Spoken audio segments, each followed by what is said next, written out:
What movie is so disturbing you would never watch it again? Precious. I saw it in the movie theater and thought I was going to vomit. It was based on the book Push about a girl who was raped by her own father with her mother's help. The girl was uneducated and had 2 kids that were a product of rape.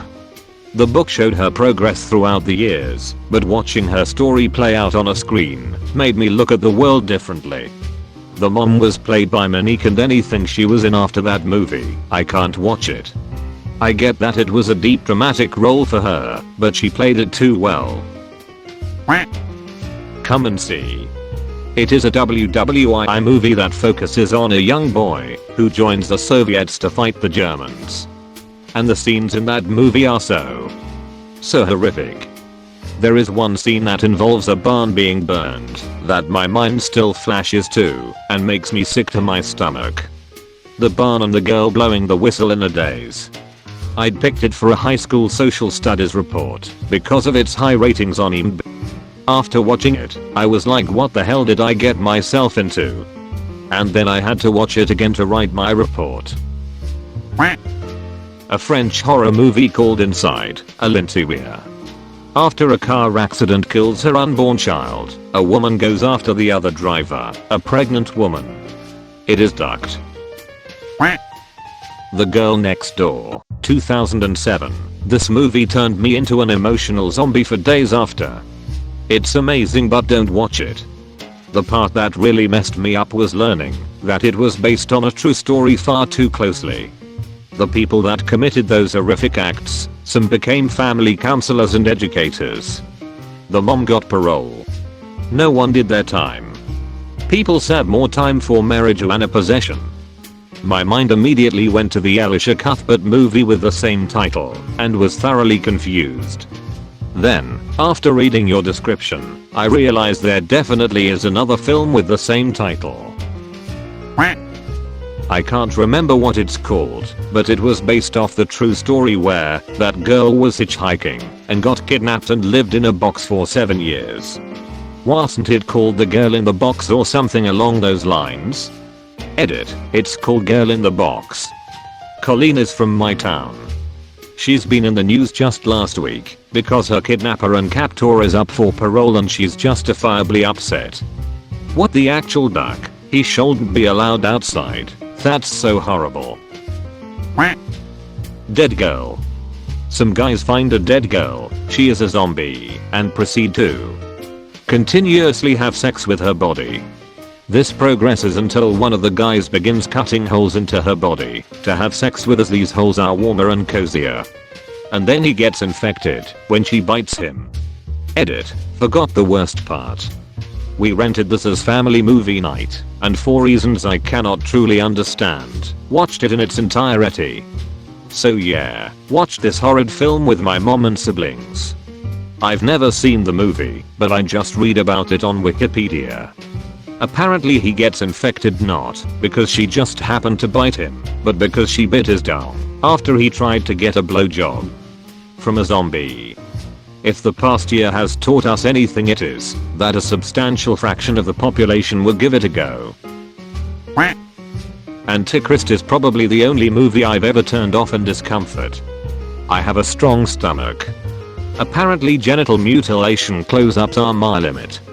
The fox eating itself really disturbed me too. Same with the lady ferociously masturbating. Just a dark, strange movie.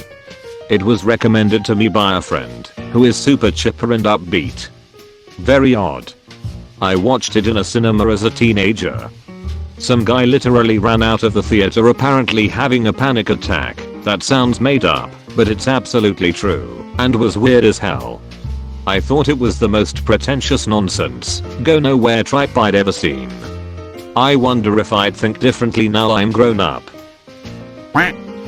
Old one, but it's seared in my memory. The Cook, the Thief, His Wife and Her Lover.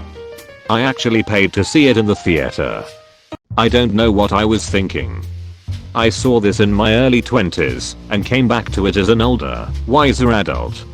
It's visually brilliant and emotionally devastating. We now think of Michael Gambon as Dumbledore, forgetting how tall and physically imposing he is. and we now think of Helen Mirren as prim and proper QEII, forgetting how excellent her emotional performances are. There's no extraneous detail or character interaction in this movie. I'd like to say Martyrs, 2008, but chances are I'll rewatch it sometime. Then again, I've been meaning to rewatch Watership Down, 1978, and have not managed to bring myself to it, so. Edit, if you're going to check out Martyrs, don't read about it. Go in blind like I did. Watership Down is a good book, interesting premise. Why they chose to make a ducking animated film out of it is beyond me.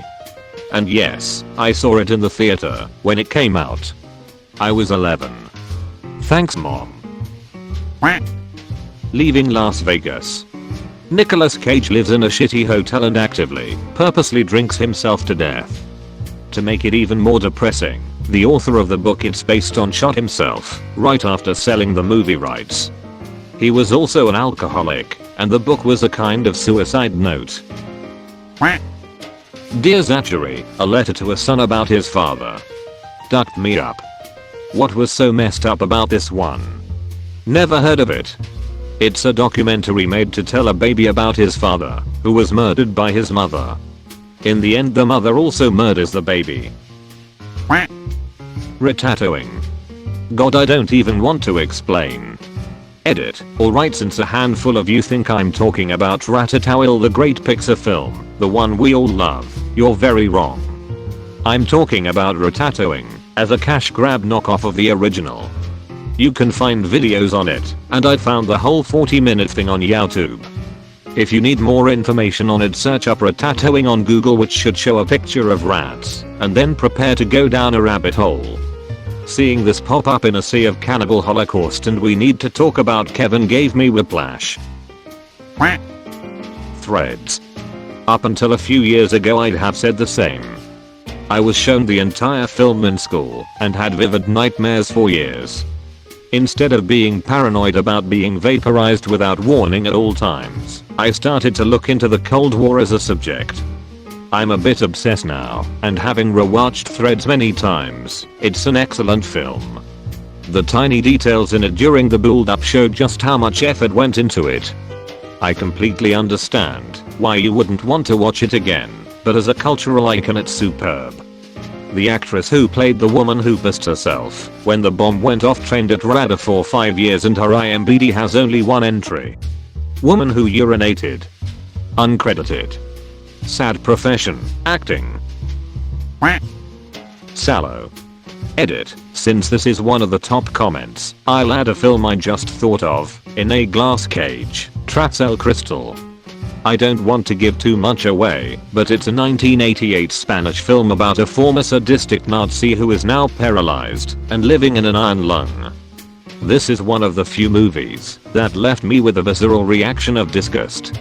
It's not overtly gory or gruesome, but Jesus is it dark. The atmosphere of the film itself is also so oppressive and bleak. I was gonna say the same thing. That movie is ducked up. Made me sick. I can really appreciate the level of description and the comment chain rating in this thread right now. Just vague enough stuff at the top level and the more ducked up shit below, so I can keep my head right. Tusk genuinely ducked with me. Especially the pool scenes. This came up on TV one afternoon and my mom invited me to watch this with her, and I'm thinking, oh, this is by Kevin Smith, I love Mallrats, and such. She left to do something else within 15 minutes, leaving me by myself, not knowing the first thing about the movie. Imagine my face. Duwak. And that first 15 minutes really feels like a normal Kevin Smith movie. That must have been intense. Haven't seen Men Behind the Sun mentioned. That one's pretty disturbing. Man, the boy's autopsy scene haunts me to this day. Apocalypse Now.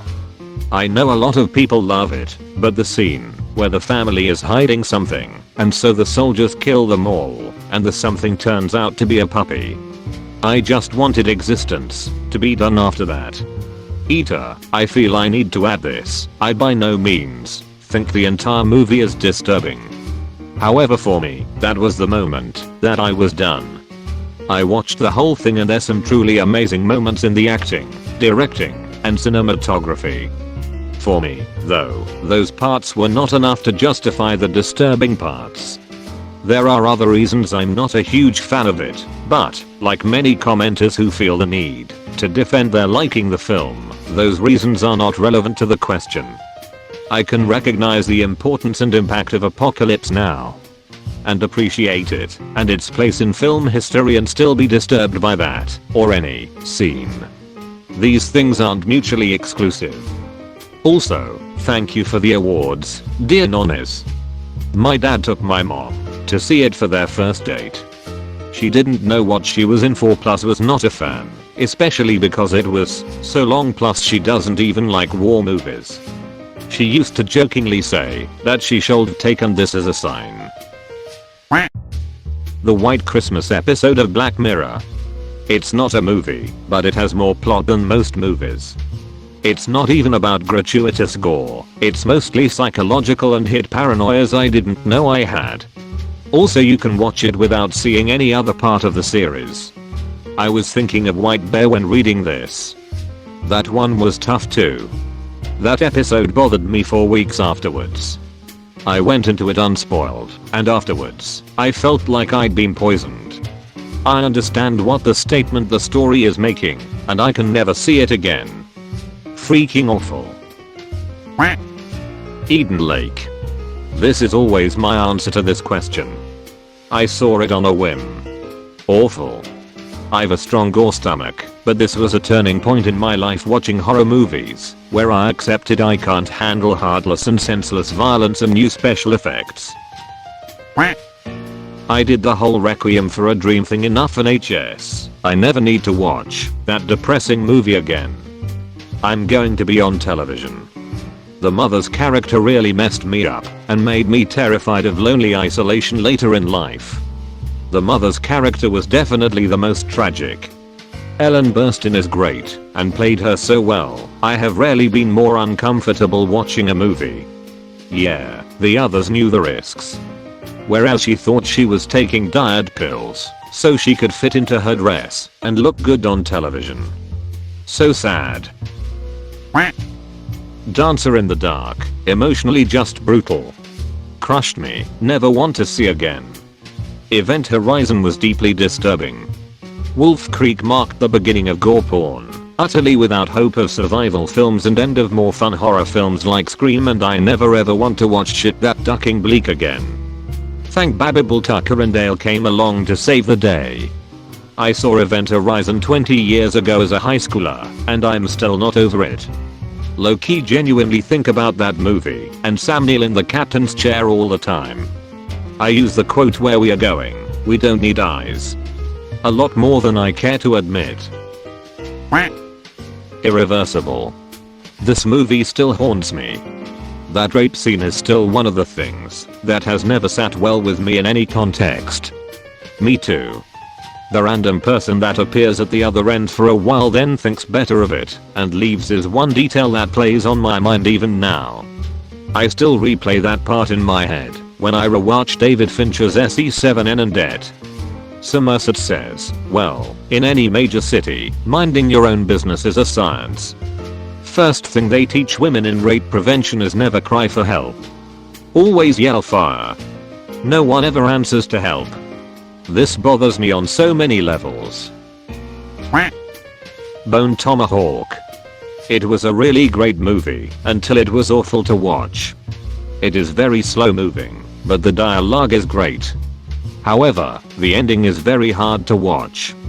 Holy shit, yes. I was not prepared for this whatsoever. Clockwork Orange. I know it maybe isn't as depraved as some things out there, but I've never felt the same thing from watching anything else. Yeah, I was like, that was good and well done, but I had a bad time and I never want to see it again. The Emoji Movie. Disgusting. Went with my wife and daughter. That was an expensive nap.